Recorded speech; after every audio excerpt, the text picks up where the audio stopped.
اللہ کے لیے میرے درد کو سمجھو، کام کرنا مشکل نہیں ہے۔ میں جس گاؤں میں پیدا ہوا ہوں میں نے اس گاؤں میں مرکز بنایا ہے۔ آپ بتائیں، میں جس گاؤں میں پیدا ہوا ہوں اس گاؤں میں مرکز بنایا ہے۔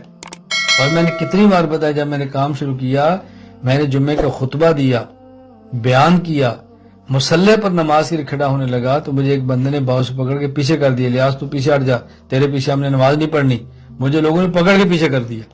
اتنی مخالفت تو آپ کی نہیں ہے اپنے محلے میں، میری یہ مخالفت تھی۔ آج اس گاؤں میں مرکز کے علاوہ 4 مسجدیں ہیں، اور مسجد کا امام میرے میسج سے بنتا ہے، میسج سے ختم ہوتا ہے۔ میں ہزاروں کلومیٹر دور بیٹھوں، ایک وہ وقت تھا اور ایک یہ وقت ہے۔ کیوں؟ ہم نے کام کیا ہے، ہم نے دسترخوان کھول کے رکھا ہے۔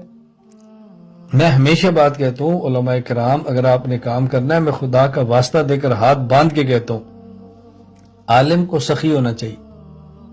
یاد رکھنا، عالم کو سخی ہونا چاہیے، عالم کو غیرت مند ہونا چاہیے، عالم کو جرت مند ہونا چاہیے، عالم کو حلیم ہونا چاہیے۔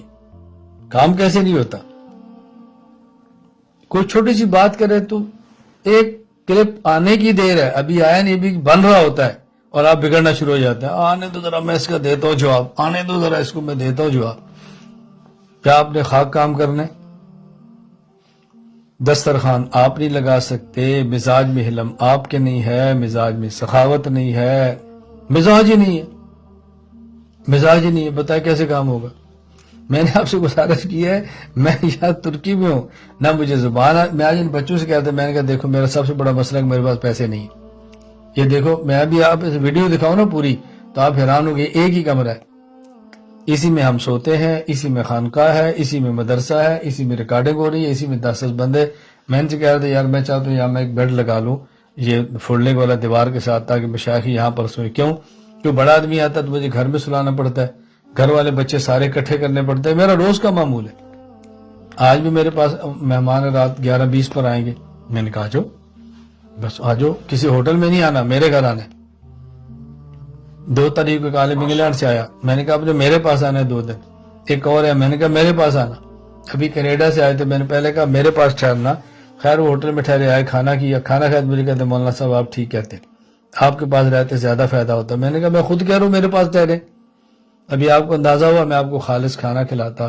آپ کے ہندوستان کے کئی علماء ہیں 3 دن میرے پاس رہ کر گئے ہیں۔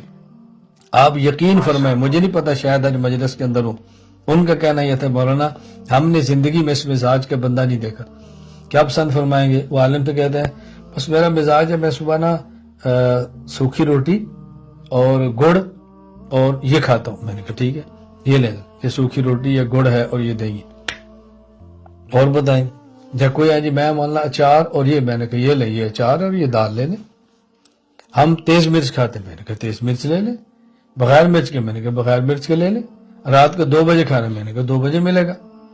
میں آپ سوچ نہیں سکتے جو یہاں پر یہ بات شادی بیٹھے ہیں، کوئی آئے نا پھر دیکھے میں خدمت کرتا ہوں، کھانا کھلاتا ہوں، سبق پڑھاتا ہوں، پاس رکھتا ہوں، ہر وقت آپ کے ساتھ کھڑا۔ جب میں یہاں ترکی میں استنبول میں بیٹھا ہوں، دیکھیں ہمارا خانقاہ چل رہی ہے، ذکر ہو رہے ہیں، بیان ہو رہے ہیں، اسباق چل رہے ہیں، کتابیں لکھی جا رہی ہیں، تصنیفات آ رہی ہیں، کورسز مرتب ہو رہے ہیں، اور میں تنہا ہوں۔ شاید رشتہ دار میرا کوئی نہیں ہے، خادم میرا کوئی نہیں ہے، طالب علم کوئی نہیں ہے، گاڑی خود چلاتا ہوں، گھر کے ابھی میں بازار گیا تھا چونکہ ہم نیچے تکیے لانے، ابھی میں روئی خرید کے لایا ہوں، ابھی گیا ہوں روئی خرید کے لایا ہوں۔ اب گھر والے چیزیں لیں گے، وہ تکیے بنائیں گے، پھر تکیے بناؤ، لوگوں نے آنا ہے، یہ رضائی ٹھیک کرو، یہ فلانی چیز ٹھیک کرو، کبھی صابن دانی لاؤ، کبھی فلانی چیز لاؤ، کہ مہمانوں نے آنا ہے۔ تو پھر اللہ تعالیٰ بھیج بھی دیتے ہیں، اللہ تعالیٰ بھیجتے ہیں۔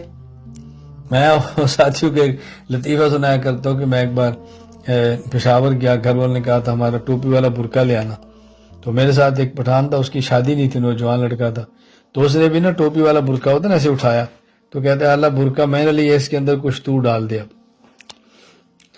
برقع میں نے لے لیا، کچھ اندر ڈال دے۔ آپ برقع ہی نہیں لیتے تو اندر اللہ کہاں سے ڈالیں؟ بھائی جو آپ کے اختیار میں آپ کریں نا، پھر دیکھیں اللہ تعالیٰ کیسے مدد فرماتے ہیں۔ میں اس لیے کہتا ہوں کہ آپ علماء کرام ہیں، اللہ کے لیے اس بات کو سمجھو، اپنے مزاج میں سخاوت پیدا کرو، جرت پیدا کرو، غیرت پیدا کرو، حیا پیدا کرو، نبی پاک صلی اللہ علیہ وسلم کیا قرآن پیدا کرو، حضور کی فکر پیدا کرو، رونا دھونا پیدا کرو، رات کو تہجد میں اٹھ کے اللہ سے مانگنا شروع کرو. آپ دیکھیں کیسے کام ہوتا ہے. میں بارہا کہتا ہوں، دیکھیں میرے پاس 3 موبائل ہے، 2 یہ ہے، تیسرا ریکارڈنگ پہ لگا. 3 موبائل، میں 3 موبائلوں کے باوجود بھی فارغ ہوں. 3 موبائل رکھنے کے باوجود بھی فارغ. کیوں؟ میں ان سے کام لیتا ہوں. آپ ان سے کام نہیں لیتے، آپ خود ان کا کام کرتے ہیں. میں ان کو استعمال کرتا ہوں، آپ ان کے ہاتھوں استعمال ہوتے ہیں. بتائیں وہ بھی کوئی مولوی ہے جو موبائل کے ہاتھوں استعمال ہو جائے؟ بتائیں یعنی کیا رونا کیا ہے؟ میں میسج میں مجھے شرم آتی ہے. ایک مولوی ہے موبائل کے ہاتھوں استعمال ہو ہے، یعنی وہ موبائل جس کی زبان بھی نہیں ہے، وہ موبائل جس کی عقل بھی نہیں ہے، وہ بھی آپ کو استعمال کر رہا ہے، تو کسی اور بندے کے ہاتھوں کیسے استعمال نہیں ہوگی؟ اللہ کے لیے اپنے اندر غیرت پیدا کرو، شجاعت پیدا کرو، حیا پیدا کرو، حلم پیدا کرو، سخاوت پیدا کرو، پھر دیکھو کیسے کام ہوتا ہے.